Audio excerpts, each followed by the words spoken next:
Hi, welcome back to Q Entertainment, where we continue to play Magic the Gathering. In previous videos, we've been playing a bit of the drafting, and I thought in this video I'd take a little bit of a break, try and complete the daily quest by casting 30 green or white spells. We're on 10, so I chose the green and white deck, and we play that. We'll just need to play 20 more spells.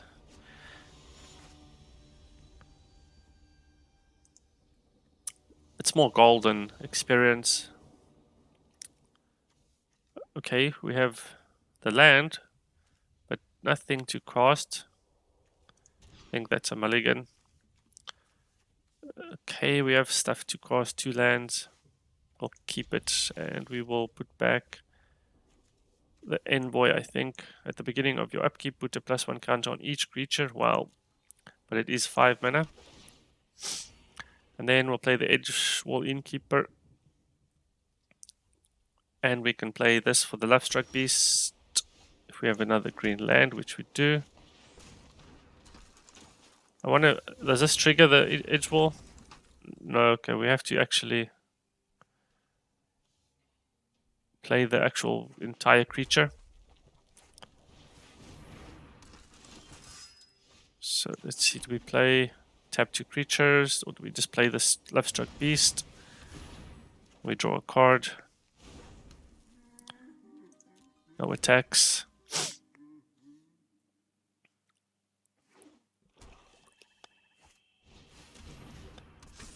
When this attacks another target knight, it gains indestructibility.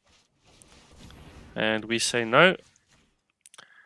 Won't have any of that. We want to play the fairy to draw a card. I think we can wait with that. Attack with the beast.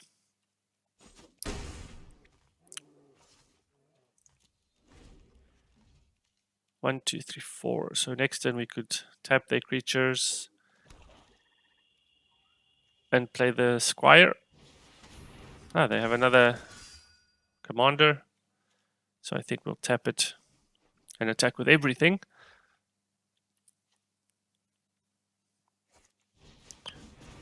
Okay, they have a fervent champion with first strike, so we won't block. Okay, the ranger creates 2/1 white human creature tokens, and creatures you control get +1. The 1/1s can be blockers. This is a death touch, so we can't even attack. I think I'll tap that. I think that's all. We don't need to tap anything else. The fairy will give something +2. We'll give it to the Lovestruck Beast, and we will attack with the beast. Should have attacked with the Innkeeper. I'll use the token to block. Just remember that this needs a 1/1 creature before it can attack. So if we play the Fairy Guide Mother, that's fine. It will cover that. Equipped creature gets +2/+2. Wow, they'll probably put it on the Fervent Champion. Or the Death Touch thing. That's 7 damage. Let's see if they attack. We might have lethal if we get another plus thing. Plus. Unless they have like Ember Cleave.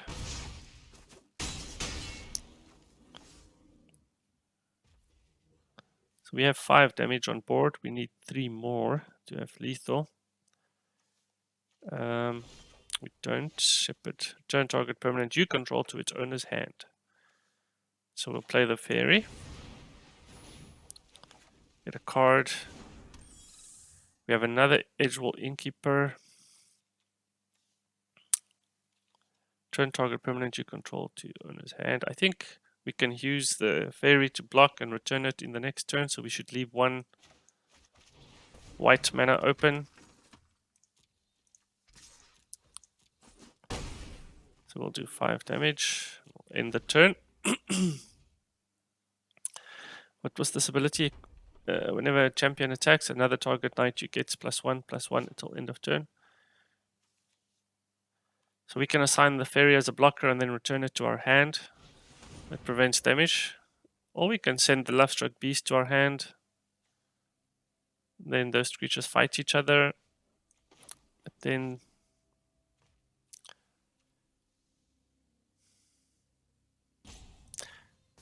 no, I think that's okay.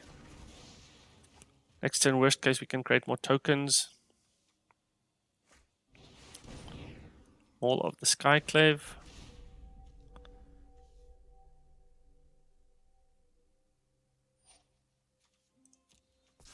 Okay, they don't attach it to their Wintermoor commander. That's 4 damage. It's 6 damage. Okay, they don't attack. Okay, let's get to target. A creature gets +2/+2 until end of turn. So we have 4 mana. Do we play a flying? We get to draw cards. Maybe we get another land. So we got a mysterious pathfighter. Each creature you control that has an adventure enters the battlefield. That's a bit late. No attacks in turn. So we can still use this to block something and then basically just bring it back to our hand, depending on what the opponent plays. Next turn we have lethal potentially with the 2 flying creatures. They only have 1. Also we have the +2 spell. So whichever creature they choose not to block, we give +2/+2. 5. Yeah, the opponent should attack with everything. So they're giving something indestructible.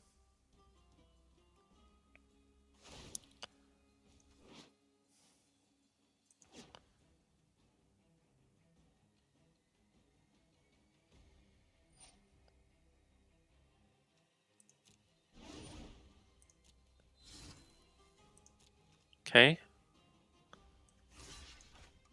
A block there. And I think we might as well just prevent 5 damage.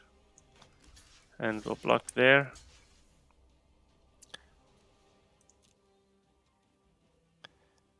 And then we can return this one to our hand.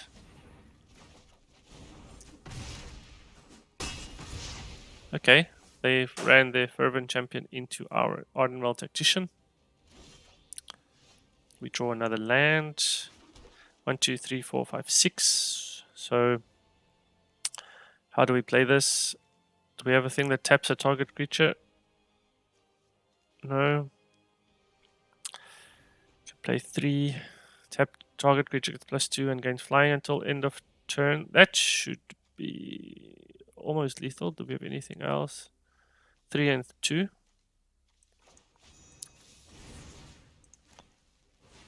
So that's lethal. And that's lethal.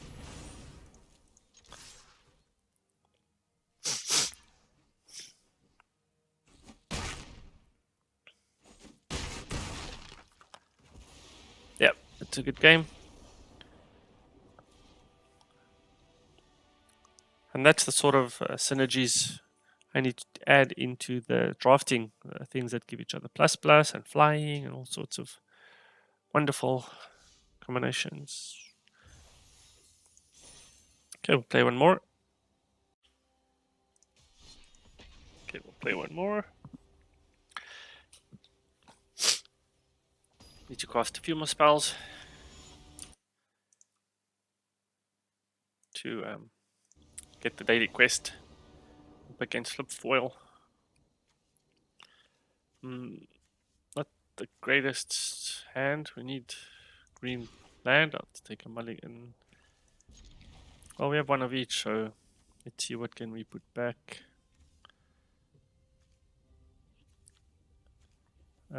Path later. Actually, put the shepherd of the flock back. That might be good to come in later to return some of these adventure cards to your hand, and then you get to recast them to trigger all these different abilities. Do we want the innkeeper on the battlefield? I think so.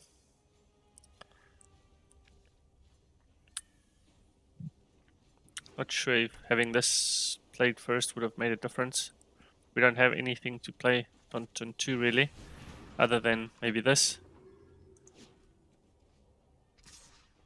We won't block. We'll have to deal with that quickly. Okay, we'll put an untapped land so we can block.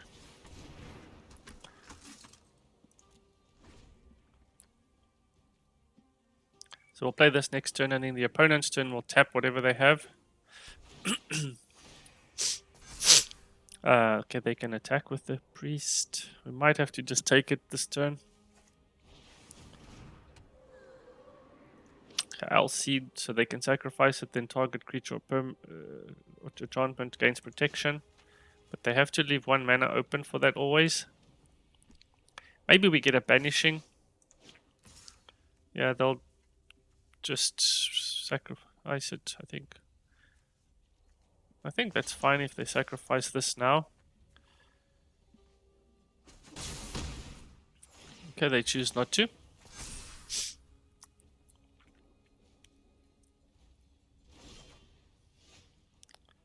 So we only have the tapped land. Target creature gets +2/+1 against flying. So we can just play it to draw a card. No, I want to tap their priest in their turn.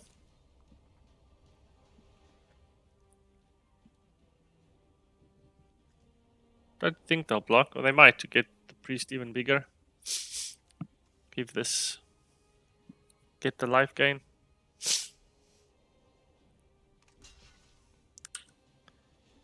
Yeah, I think that's what they're doing.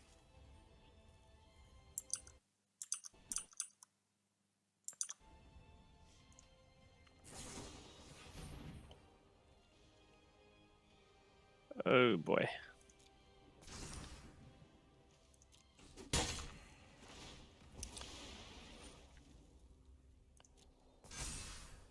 Okay, we're in their turn. We'll just tap them so they can't attack. Although this might give it protection. So they could have played that, I think. Maybe they were tapped out. But that does mean we'll have to find something pretty quick. Whenever you gain life, target opponent loses that much life. That's great. 4. So we can play the Wondermare and this. So this will get +1, 3. I think I'm doing this for card draw.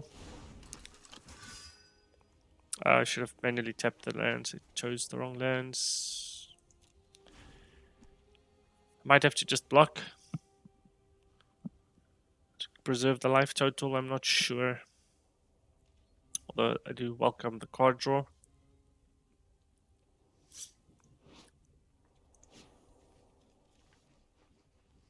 Yeah, we need to draw a banishing or something. This priest is too big.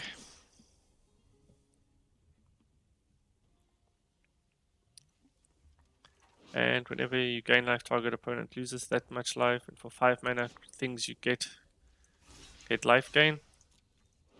5 mana. Okay, they don't have 5 mana yet, luckily.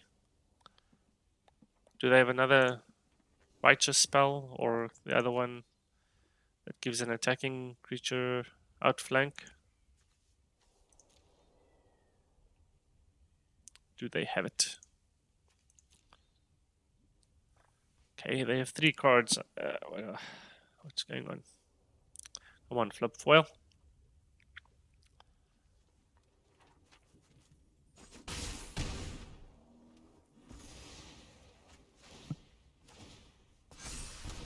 Okay, that makes things a bit easier. They got rid of the L seed unless they have another one. But more more green land is not what we need. 1, 2, 3, 4, 5. So we can let's play this for flying to get a card. Just want the card draw. We do need something like a banishing or something. Not another blossoming sands. No. 1, 2, 3, 4. So this is flying. This is a 3/3. 6, 1, 2, 3, 4, 5, 6. So we could potentially block with all of our creatures and kill their priest if it doesn't grow any bigger. 1, 2, 3, 4, 5, 6. But we'll literally lose all of them. 1, it's 4, 5. So we might one might survive if it doesn't get bigger. Okay, they have another priest. Do they play another life gain land or something? Because if they do, it will just kill all of our creatures and that will be the game.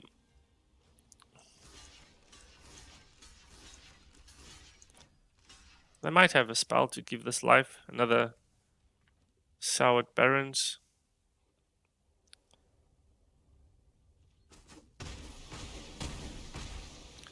Okay, they don't. And they leave us the edge wall.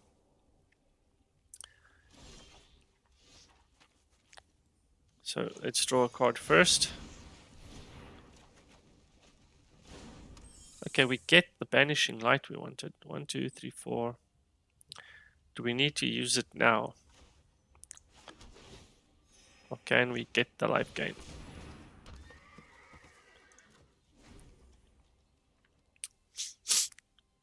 Okay, it's looking a bit better.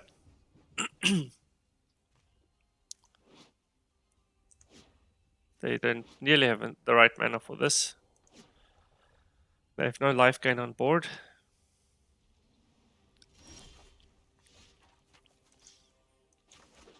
We have this. So I think we attack with the flying creature and then play this to have it untap. So we'll do 3 damage. It's untapped and we can play this for card draw. Ooh. That is something, but that will kill all of our creatures. Destroy all non-giant creatures. So when another creature control enters the battlefield, dies, you gain 1 life. Okay, that will give them life. That is maybe what we banish.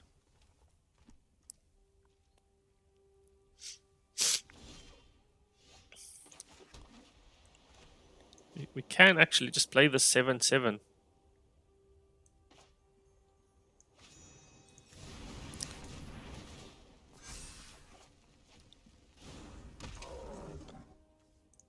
Attack with that, attack with that.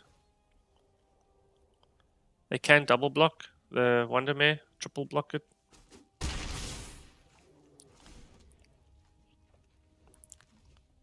I think it's important to get their life total under 27. There's that card, I know that the Speaker of the Heavens or something, where it creates angels if your life total is above 27, I think. Okay, they giant killer us.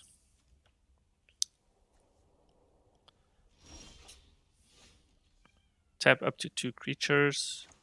That's an instant. We can play it in their turn. I think I'll banish Daxos. And tap up to 2 target creatures. So we can attack with him and him.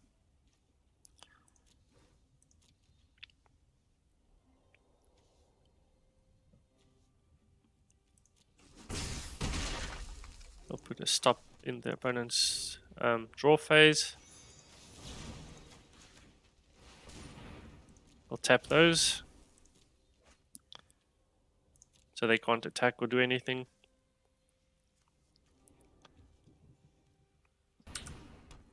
Okay, they play an Airy Griffin. If they gain a bunch of life, they'll get a bunch of Griffins. We'll attack with those. Probably will block that. We can might as well attack with everyone.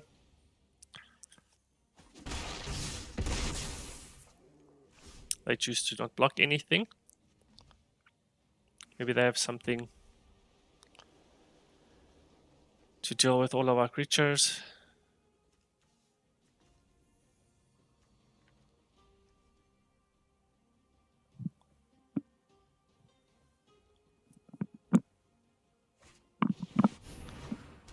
Okay, they play an Archon of Sun's Grace. Pegasus creatures. Whenever an enchantment enters the battlefield, you create a 2/2 white Pegasus creature token with flying, and it will have lifelink. Hopefully we draw another Banishing Light.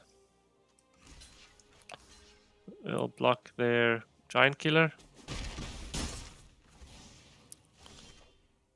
We have another Wonder Mare. And the opponent concedes. That's a good win.